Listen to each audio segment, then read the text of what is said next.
Damn. Back in 1915, America was aghast for more than a year. The nations of Europe had been slaughtering one another on a scale never before dreamed of in all the bloody annals of mankind. Could peace be brought about? No one knew. No Woodrow Wilson was determined to try. He would spend a person representative of peace emissary to counsel with the warlord of Europe. William Jennings Bryan, Secretary of State. Bryan, the peace advocate, long to go. He saw a chance to perform a great service and make his name immortal, but Wilson appointed another man, his intimate friend and advisor, Colonel Edward M. House, and it was House throne. He tasked to break the unwelcome news to Bryan without giving him offense.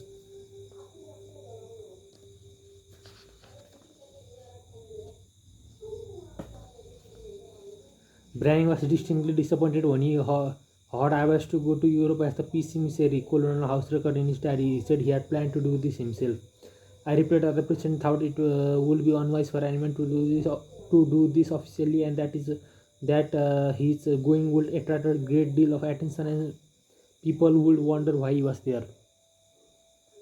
You see, the intimation House practically told Bryan that he was too important for the job, and Bryan was satisfied. Colonel House, adroit experience in the ways of the world, was following one of the important rules of human relation: always make the other person happy about doing the things you suggest. Woodrow Wilson followed that policy even when inviting William Gibbs McAdoo to become a member of his cabinet. That was the highest honor he could confer upon anyone, and yet Wilson extended the invitation in such a way as to make McAdoo feel doubly important.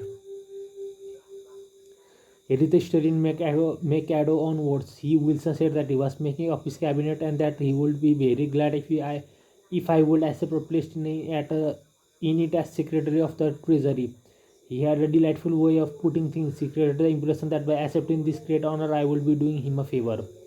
Unfortunately, Wilson didn't always employ such thought. If he had, history might have been different. For example, Wilson didn't make the Senate and the Republican Party happy by entering the United States in the League of Nations. Wilson refused to take such prominent Republican leaders as Elihu Root or Charles Evans Hughes or Henry Cabot Lodge to the peace conference with him. Instead, he took along unknown men from his own party. He snubbed the Republican, refused to let them feel that the League was their idea as well as his. Refused to let them have a finger in the pie, and as a result of the crude handling of human relations, wrecked his own career, ruined his health, shortened his life, caused America to stay out of league, and alter the history of the world. Statesmen and diplomats aren't the only one who use this make a person happy, you do things you want them to do approach. Delo Ferrari of Fort Wayne, Indiana, told how he encouraged one of his children to willingly do the chore he was assigned. One of Jeff's chores was to pick up pears from under the pear tree so the person who was moving underneath would not have to stop to pick them up. He didn't like this chore, and frequently it was either not done at all or it was done so poorly that the mover had to stop and pick up several pears that he had missed. Rather than have an eyeball to eyeball confrontation about it, one day I said to him, Jeff, I will make a deal with you. For every bushel basket full of pears you pick, I will pay you $1. But after you are finished, for every pear I find left in the yard, I will take away $1. How does that sound? As you would expect, he not only pick up all the pears, but I had to keep an eye on him to see that he didn't pull a few of the trees to fill up some of the baskets. I knew a man who had to refill many invitations to speak, invitation extended by friends, invitation coming from people to whom he was obligated, and yet he did it so adroitly that the other person was at least contented with his refusal. How did he do it? Not by merely talking about the fact that he was too busy and too this and too that, not after expressing his appreciation of the invitation and regretting his inability to accept it. He solicited a substitute speaker. In other words, he didn't give the other person any time to feel unhappy about the refusal. He immediately changed the other person's thoughts to some other speaker who could accept the invitation. Gonter Smith, who took our course in West Germany, told of an employee in the food store, Jimenez, who was negligent about putting the proper price tags on the shelves where the items were displayed. This caused confusion and customer complaints, reminders, admonitions, confrontation with her about this didn't do much good. Finally, Mr. Smith called her into office and told her he was appointing her supervisor of price tag posting for the entire store, and she would be responsible for keeping all of the sales properly attacked. This new responsibility and title changed her attitude completely, and she fulfilled her duties satisfactorily from then on. Child is perhaps, but that is what they said to Napoleon when he created the Legion of Honor and distributed 15,000 crosses to his soldiers and made 18 of his generals Marshal of France and called his troops the Grand Army. Napoleon was criticized for giving twice to war-hardened veterans, and Napoleon replied, "Men are ruled by twice." This technique of giving titles and authority worked for Napoleon, and it will work for you.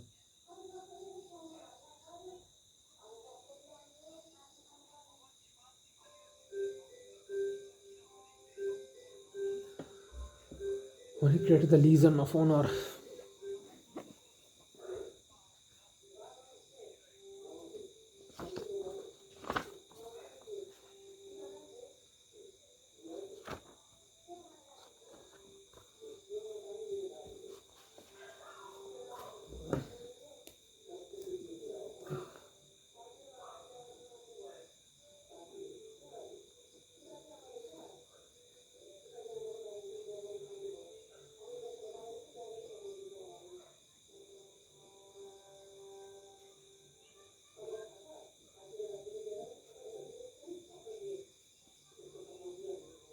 Legion of Honor.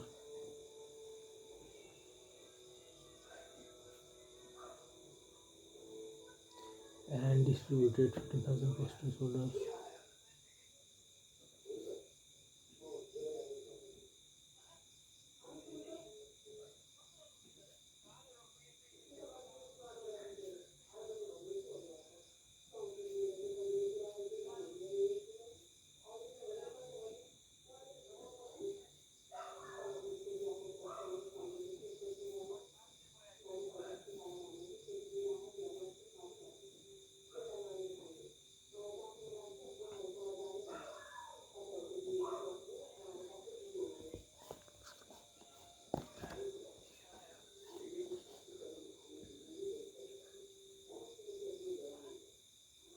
This time giving titles and authority work for Napoleon, and it will work for you. For example, a friend of mine, Mrs. Ernest Gant of Scardine, New York, was troubled by boys running across and destroying her lawn. She tried criticism, she tried coaxing neither work. But then she tried giving the worst sinner in the gang a title and feeling her authority. She made him her detective and put him in the charge of keeping all trespassers off her lawn. That solved her problem. Her detective built a bonfire in the backyard, heated an iron red hot, and threatened to brand any boy who stepped on the lawn. The effective leader should keep for the following guideline in the mind: what is necessary to change attitude or behavior. Be sincere, do not promise anything that you cannot deliver. Forget about the benefit to yourself, concentrate on the benefit to the other person. Know exactly what it is you want the other person to do. Be empathetic, ask yourself what the other person really wants. Consider the benefit that person will receive from doing what he suggests. Match those benefits to the other person wants. When you make your request, put it in a form that will convey to the other person the idea that he personally will benefit. We could give a quote like this: John, we have customer coming in tomorrow and I need the stock room cleaned out. So sweep it out, put the stock in neat piles on the shelves and polish the counter. Or we could express the same idea by showing John the benefit he will get from doing the task. John, we have a job that should be completed right away. If it is done now, we won't be faced with it later. I am bringing some customers in tomorrow to show our facilities. I would like to show them the stock room and put it in the port safe. If you could sweep it out, put the stock in neat piles on the shelves and polish the counter, it will make us look efficient and you will have done your part to provide a good company image. Will John be happy about doing what he saw? Is probably not very happy, but happier than if he had not pointed out the benefit. Assuming you know that John has pride in the way his stock room looks and is interested in contributing to the company image, he will be more likely to cooperate. It also will have been pointed out to John that the job would have to be done eventually, and by doing it now, he won't be faced with it later. It is naive to believe you will always get a favorable reaction from other person when you use these approaches, but the experience of most people shows that you are more likely to change attitude this way than by not using this principle. If you increase your success by even a mere 10%, you have become 10% more effective as a leader than you were before, and this is a benefit. People are more likely to do what you like them to do when you use. Make the other person feel about doing the things you suggest.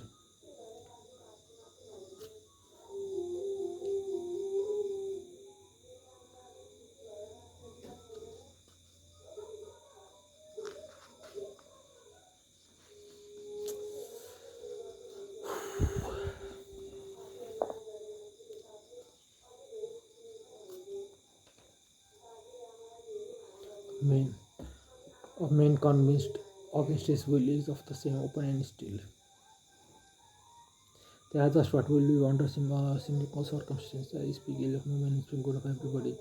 God himself doesn't propose to judgment until the end of the days, but still you and I. Every man I meet is a superior in some way in that I learn of him. And a successful person likes to reminisce about his early struggle. There is a reason why the other men think and act that Jesus figured out the reason you have the key to his action, perhaps to his personality. Never criticize people because they can grasp the concept of them being wrong. Give honest appreciation every once in a while. Arouse another person equal one thing about other person, what except them. Dun, dun, dun,